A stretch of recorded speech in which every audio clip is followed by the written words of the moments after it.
I was a kept man, a trophy husband. At least, that's what they called me. I didn't know who they were, and I didn't particularly care, but my CEO wife certainly took their words to heart.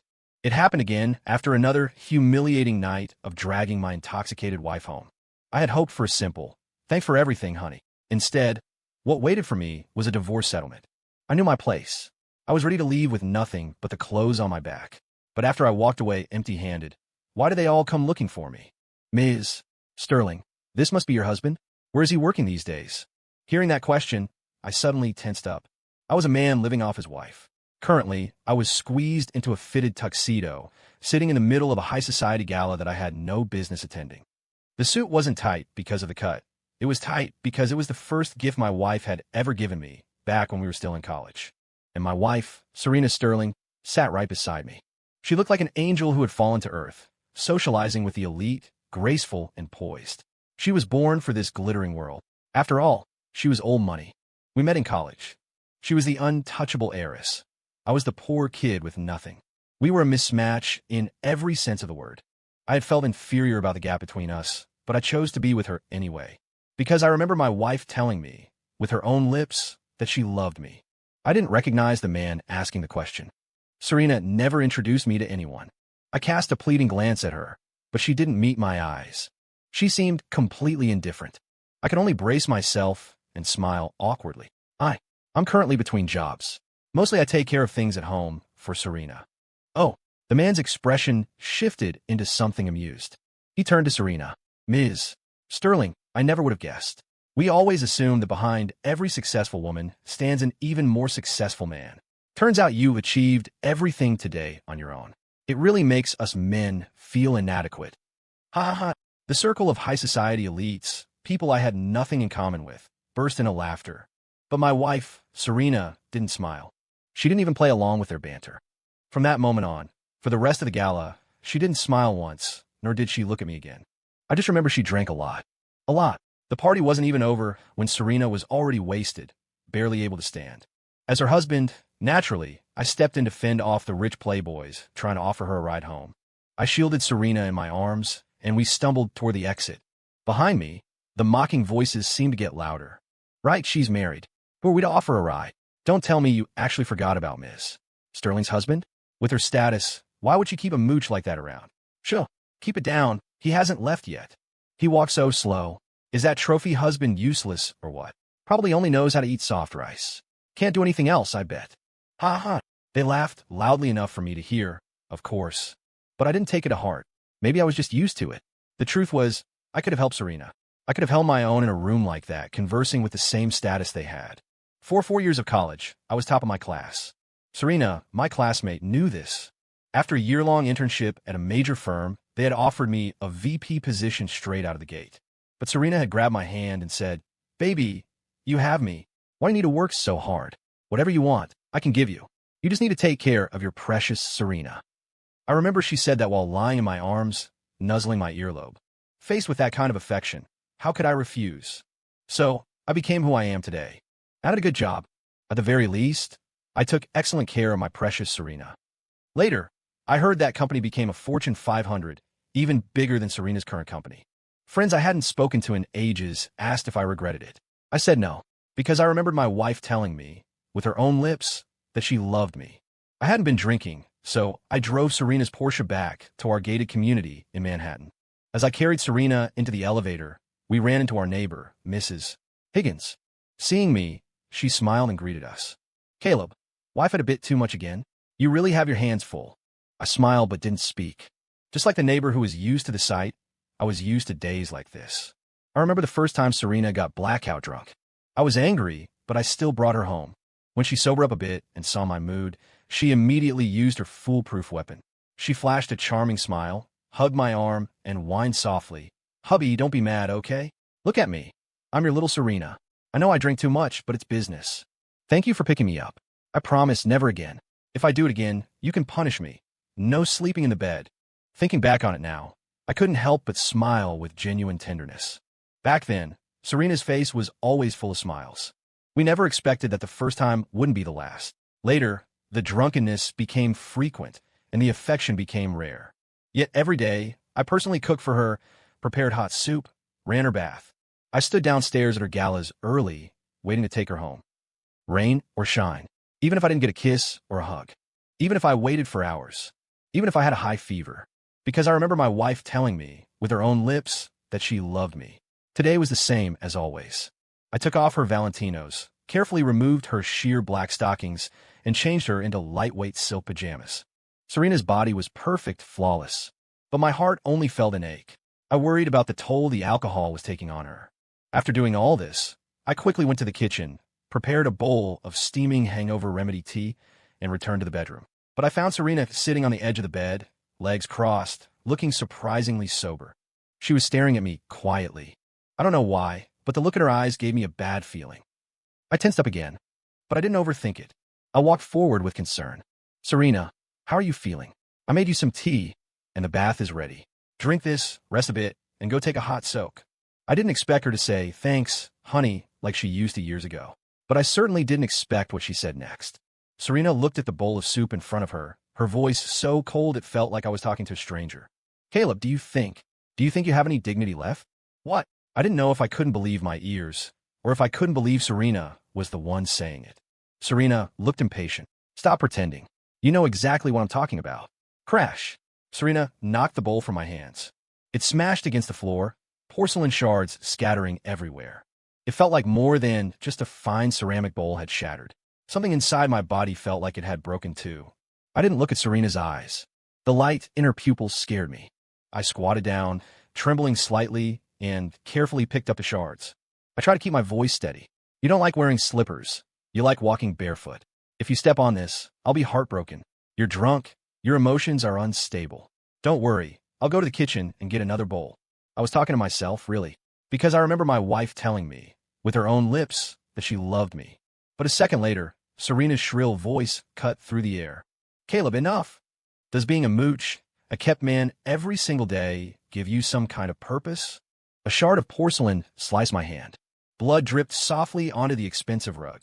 I looked up at Serena, who was still sitting there, and asked in disbelief, What did you say? How can you say that? Why can't I say it? Serena's cold eyes stared straight at me. Is it because of what those CEOs said today? My emotions were finally spiraling out of control. Serena looked at me with disappointment. You think it's just them? If they didn't tell me every day, would I have ever seen you for who you really are? They. I stepped forward frantically and grabbed Serena by the shoulders. Who are they? I had heard the terms trophy husband and mooch plenty of times. Not any less than Serena had. But I never cared. Not unless the words came from Serena herself. Serena pushed me away. My blood smeared onto her expensive silk robe. She didn't care. She just looked at me coldly and said flatly, You don't deserve to know. I don't deserve to know. I remember those words. Serena had used them before, more than once, but never directed at me. Before, it was directed at the people who questioned our relationship. The people who said I wasn't good enough for the Sterling family. Back then, Serena had stood in front of me protectively, stared those people down, and said, What gives you the right to judge us? You don't deserve to know. But now, I was the one she was pushing away. It didn't make sense. I didn't believe it. Because I remember my wife telling me, with her own lips, that she loved me. Did I remember correctly? I didn't know anymore. I couldn't breathe. Was it pain? Yet, within that pain, why did I feel a sense of relief? Like I had been waiting for the other shoe to drop, and now it finally had. Serena seemed to misinterpret my silence. She got agitated. What's with that look? Am I wrong? Are they wrong? Aren't you just a soft man living off a woman? You act like you take such good care of me, but what's the real reason? Isn't it just because you want a piece of my fortune? If you didn't have me, what would you have? What would you even be? Serena's voice grew more and more hysterical. She seemed to be crying, but I didn't register it. I just stared blankly at the blood-stained porcelain shard in my hand. I placed the shard on the nightstand, ignoring my bleeding palm. I turned to look at Serena and said the words I never thought I would say. Since you put it that way, let's get a divorce. I saw it. A flicker of struggle in Serena's eyes. She bit her lip, but the hope that had just risen in me was instantly crushed. She reached directly into the drawer of the nightstand and pulled out a document. Since you brought it up, sign it. A divorce agreement. Serena had been ready. She had already signed her name, Serena Sterling, in bold ink. She even had her speech prepared. I prepared a card for you. There's $1 million in it. Also, I'm giving you this condo. Consider it compensation for taking care of me all these years. Sign it. No. From that moment on, my tone became just like Serena's, void of emotion. I'm leaving with nothing. A clean break. Yeah, you said I was with you for your money? Since in your eyes, our love is only worth a payout. Then let me tell you, to me you, Serena Sterling, are now worth nothing. After saying that, I picked up the pen with my bleeding hand. I signed my name on the agreement, leaving a smear of blood next to the signature. Then I turned and walked away. As I left the room, I heard the sound of something shattering again inside. But I had only brought in one bowl. I must have misheard. I never imagined my life after divorce would be so easy. Even though I just found a shabby rental apartment, I could sleep until I woke up naturally. No need to get up at 5 a.m. to buy fresh groceries and hand-make Serena's favorite breakfast. No need to prepare lunch according to her dietary needs and deliver it. No worrying if it was too hot or too cold. At night, I could sleep whenever I wanted. No need to pick up a wasted Serena. No need to make hangover cures. No need to open my laptop after tucking her in to organize her schedule for the next day. I enjoyed this sudden, overwhelming relief for 3 full days. My long silent phone suddenly rang. Instinctively, I went to answer it, but I saw the name Serena flashing on the screen. Without thinking, I hung up. I didn't even give her a chance to call back. I added her number to the block list immediately. Then, a voice message came through from her on a messaging app. A full 60 seconds. I was mildly curious about what she said, but I didn't want to hear her voice. I blocked her on every platform. Finally, my world was quiet, but with the quiet came a critical problem. Yes, I used to be a kept man, but now I wasn't being kept. I still needed to eat. It had been years. I didn't know if my professional skills were rusty. Still, I opened a job hunting app one hadn't touched in ages. As soon as I logged in, a string of private messages flooded my inbox. It was surprising, and they were all sent within the last 3 days. Curious, I opened the first one. It was from a company similar in size to Serena's. The position, assistant to the general manager. Requirements, male, unmarried. Job description, obedient, gentle, sensible, nurturing, can cook, on call 24/7. No need to handle documents. Just take care of the GM's daily life. Must know how to make hangover cures. I looked at the requirements and couldn't help but laugh. Wasn't this right up my alley? I had been married to Serena for years. I could do this in my sleep. I never expected that being a trophy husband would one day become a marketable skill set, my means of survival. I didn't overthink it. I really needed to eat. So, I accepted the interview invitation. But as anyone looking for a job knows, you don't put all your eggs in one basket. So I opened the second message. I was surprised. Then the third. 3 consecutive messages, and the requirements were almost identical. Assistant to the GM, assistant to the director, assistant to the CEO. Most importantly, the salary was astronomical. Even I was baffled. Since when is waiting on people such a hot career path? I put on a suit I bought back in college for club activities. Not one Serena bought, but one I paid for myself. It was a little tight, but it worked. I walked into the first company's office. Inside sat a single, stunningly beautiful woman. She wore a high-end tailor business suit and Valentinos that reminded me of Serena. The difference was Serena liked black stockings. This beauty went bare-legged, but that didn't matter. Even if she was gorgeous, those legs didn't belong to me. I sat down and got straight to the point. Hello, interviewer. My name is Caleb Vance. I'm 20. But before I could finish, the beauty smiled and interrupted. I'm not the interviewer. Then you are. I paused. I'm Mila Kincaid, she said, and the person you're applying to assist is me. Huh. I didn't react immediately. Mila continued. What's wrong? Is there a problem? I shook my head quickly, adjusting my demeanor. Naturally, I needed to leave a good impression on the boss to get hired. Hello, Ms. Kincaid. Seeing my nervousness, I thought I heard Mila chuckle, which was strange. Unexpectedly, she didn't ask for a self-introduction. Instead, she asked, Your name is Kayla Vance? Yes. You're unmarried? Yes. Really? Mila's voice sounded almost playful, which made me insecure. I gave a helpless smile. I'm sorry, Ms. Kincaid, I can't lie to you. I am indeed unmarried, but the reason is that I just got divorced a few days ago. Is that true? I don't know why, but Ms. Kincaid seemed incredibly excited. She even stood up. I asked awkwardly, Ms. Kincaid, are you okay? I feel like you seem happy to hear I'm divorced. Mila realized she lost her composure and quickly sat down, shaking her head. No, I'm just sorry for your loss. Okay. Mila seemed in a rush to change the subject. Mr. Vance, I'm very satisfied with you. When can you start? Huh, I was stunned. That sloppy? This was completely different from the interview I imagined. Actually, I had interviews scheduled with 2 other companies. But the opportunity was right in front of me. I couldn't let it go. If I failed the other 2 interviews and try to come back here, the chance might be gone. So, I stood up and said to Mila, "Thank you for your trust, Ms. Kincaid. I can start immediately." "Great." Mila looked delighted. She pulled out her phone. I didn't know what she was doing, but from the corner of my eye, it looked like a group chat. She happily typed out a message. After sending it, Mila stood up, beaming, ready to show me around. Just then, my phone rang. I wanted to hang up, but Ms. Kincaid was very gracious. She told me not to be nervous and to take the call. So I walked out to the hall. A strange woman's voice, very pleasant, came through the line. "Is this Mr. Vance? Don't forget, you have an interview with our company today." It must be a recruiter from one of the other companies. Since I just accepted Mila's offer, I felt a bit awkward, but I had to be honest. "I'm sorry, I've already found a job. I probably won't be able to attend the interview." I expected her to hang up. Instead, she wasn't surprised at all. "It doesn't matter if you found a job. You promised to interview. Even showing up for the formalities would be good, don't you think?" I had looked for jobs during my college internship. Usually, once they hear you're hired, they stop caring. But this company, before I could react, Mila's voice came from behind me. "It's fine. You should go check it out." I jumped and stepped back. Mila had appeared behind me without a sound. And she heard the voice on the phone? How close was she standing? I knew this was the time to show loyalty, but for some reason, like a ghost was guiding me. I said into the phone, "Okay, see you soon." After hanging up, I was worried Ms. Kincaid would fire me on the spot. To my surprise, she gave a sweet smile. "Where are you going?" "I'll drive you." "Wait, driving? Isn't that supposed to be my job?" I was in a daze as Mila drove me to the second company. I didn't even realize I hadn't given her the address. I pushed open the door to the second office. Inside, again, was a single woman about Mila's age. She was also beautiful, also wearing expensive heels. When she saw me, she wore a smile identical to Mila's. "Caleb, you're finally here." Hearing that, I paused.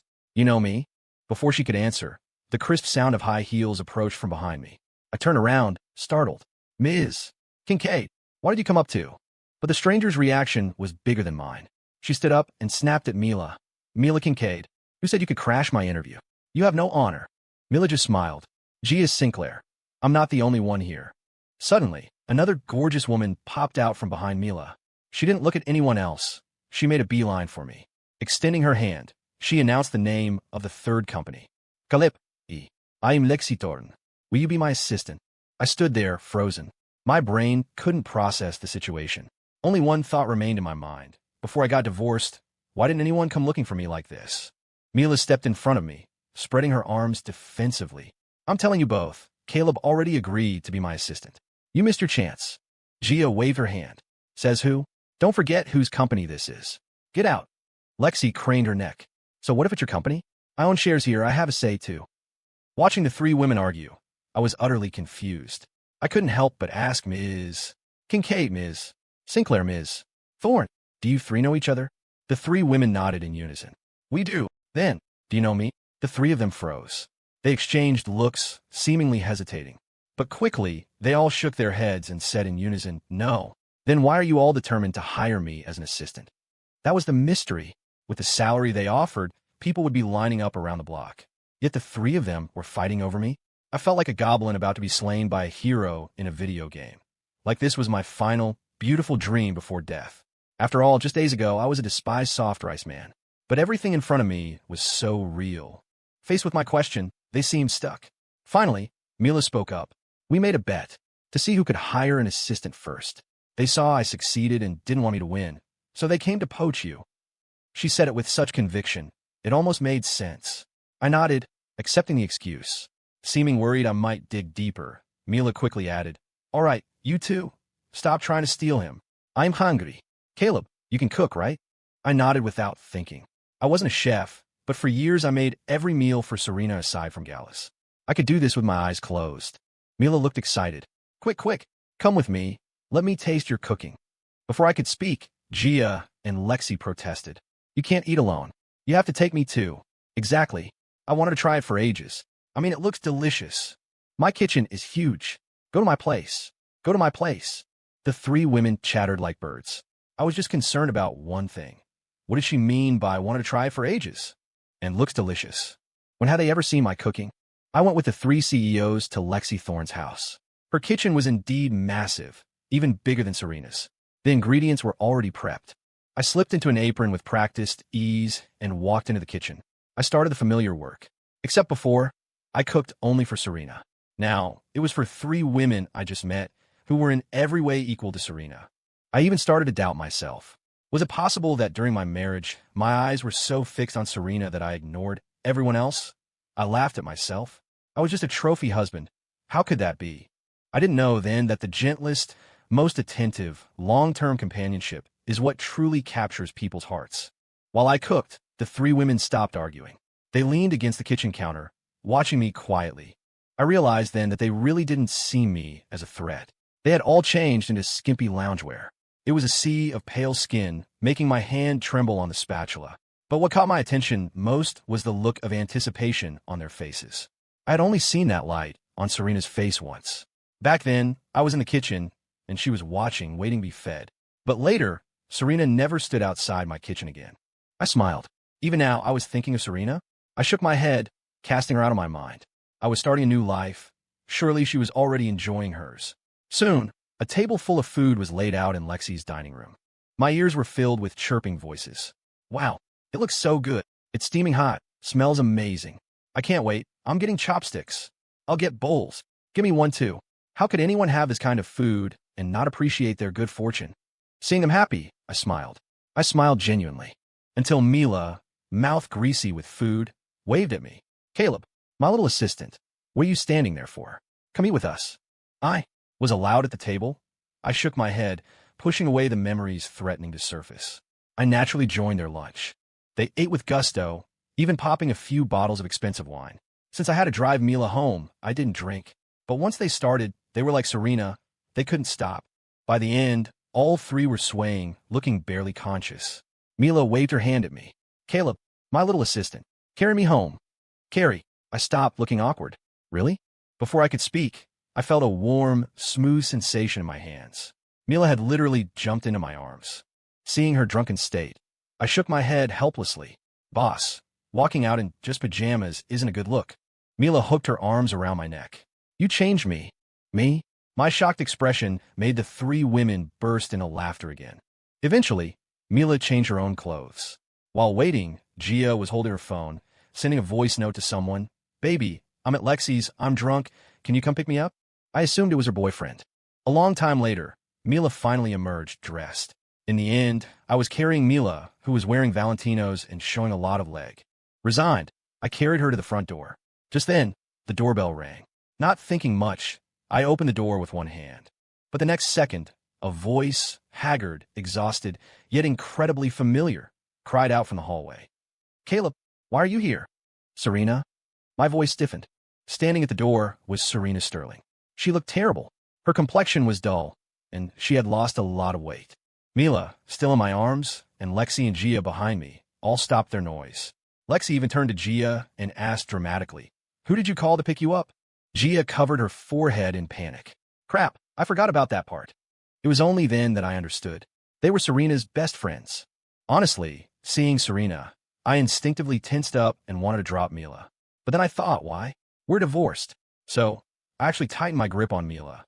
Serena gritted her teeth and shouted, Put her down, right now. Ms. Sterling. My cold voice made Serena's face turn pale instantly. I didn't care anymore. We are divorced. I am simply doing my job. Moisture flooded Serena's eyes instantly.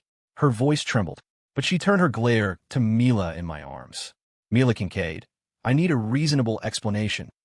Maybe it was the alcohol, but Mila craned her neck and yelled back. Why do I owe you an explanation? You were the one who wanted to divorce Caleb. You already divorced him, so are we not allowed to get close to him? You gave up a man who loved you so much. What? Now you see him and you're jealous. You guys. Hearing Mila's rapid-fire retort, Serena's body began to shake violently. Tears streamed down her face uncontrollably. But back then, you were the ones urging me every day to divorce Caleb. After screaming those words, Serena seemed to lose all her strength. She slumped softly against the hallway wall. Hearing this, realization hit me like a lightning bolt. So Mila, Gia, and Lexi, they were the Serena said I didn't deserve to know. Caleb, don't be mad. I'll explain later. Mila whispered an apology I barely heard. Then she shouted at Serena. Did you truly love Caleb? If you really loved him, how could our gossip sway you? In the end, wasn't it because deep down you believed what we said was true? Deep down, Didn't you think Caleb was just a mooch, a soft rice man? You stopped loving him first. What right do you have to lecture Caleb? What right do you have to lecture me? Mila had a point. Drained of all energy, Serena could only weep, shaking her head constantly. No, that's not it. It really isn't. Serena looked pitiable, but then I looked at my hand, still wrapped in gauze. I took a deep breath and said nothing. I carried Mila past Serena. As we entered the elevator, I could still hear Serena's sobbing, broken voice. Caleb, don't go. Don't go. But the elevator doors closed. Once the doors shut, Mila carefully climbed down from my arms. She looked at me with eyes that seemed almost fawning. Caleb, I'm sorry. The things we said before were lies. We were just indignant on your behalf. You were so good, but Serena didn't appreciate you, I felt a sudden wave of irritation. Okay, stop talking. I interrupted her. Mila stuck out her tongue and went silent, stealing glances at me now and then. When the elevator reached the parking garage, I took a deep breath. I turned to Mila with a professional smile. Ms. Kincaid, let me drive you home. I noticed Mila's face fall. She stepped forward as if to say something, but ultimately bit her lip. She swayed as she walked toward her car. I thought that was the end of it. Serena would live her life, and I would just be Mila's assistant. I didn't expect that the next day, when I went to pick Mila up from work, I would find Serena in Mila's office. Both were sitting there, silent, their expressions clearly unhappy. But what did that have to do with me? I said flatly, Ms. Kincaid, finish up. I'll wait outside. Just as I turned to leave, Serena suddenly lunged forward and grabbed my arm. Tears fell freely as she looked up at me, her eyes full of pleading. Don't go. Caleb, I beg you, don't leave me, okay? I don't want a divorce anymore. Let's not divorce, please. I was wrong before. I'll change. I promise. Please forgive me. Forgive me. With physical contact, I realized how thin she had become. She was in bad shape. I knew that after I left. No one picked her up. No one cooked for her. No one brought her food or reminded her to eat. No one made her hangover tea. Mila didn't say a word the whole time. Neither did I. But Serena, holding my arm, slowly sank to her knees in front of me. She looked up, eyes brimming with desperate tears. Caleb, let's start over, okay? Just like when I proposed to you. Proposed? Yeah. Back then, because of my insecurity, I never dared to say the word marriage. In the end, it was Serena. Never mind. My heart suddenly felt released. I gently pulled my arm from Serena's grip and said calmly, I'm sorry, Ms. Sterling. I am just Ms. Kincaid's assistant. That day I left. Mila left too, but Serena stayed in that office and didn't come out. We didn't know what she did in there. But from that day on, wherever Mila was, I would see Serena. While I waited for Mila, a cup of steaming coffee would appear next to me. Sometimes when I returned to the car, there were new clothes on the driver's seat. I didn't say anything, but I accepted them. Later, the three best friends, Mila, Gia, and Lexi, planned a beach vacation together. As the sole assistant for the trio, naturally, I was responsible for lugging the bags. As I walked out of the airport carrying bags big and small, a vibrant figure suddenly appeared in front of us. It was Serena. She was wearing a short skirt, the exact outfit she wore the first time we met in college. The haggard look was gone. Her smile was sunny and bright. It was just like that afternoon freshman year on the quad. Serena was like a ray of warm sunshine walking up to me. Looking into my eyes, she said crisply, Hi there. Can I get to know you? I am Serena Sterling. I don't know why, but like a ghost guided me. I replied, I'm Caleb Vance. Serena smiled, even brighter than before. Caleb Vance, you are so handsome. May I start chasing you? Chasing me? Before I could react, Mila was the first to object. Hey, Serena Sterling, you sneak around stalking us, and now you want to backstab us? Gia immediately put her hands on her hips. I object. If anyone is chasing Caleb, it should be me. Lexi hugged my arm. No way, no way. Caleb is always at my house cooking, so I should be the one chasing him. Serena declared domineeringly, You are all latecomers. The fact that I'm giving you a fair chance to compete is already generous of me. What fair competition? The four women bickered loudly in the airport lobby. I stood in the distance with the luggage, watching them. I shook my head and laughed helplessly. I'm just a trophy husband. Story end.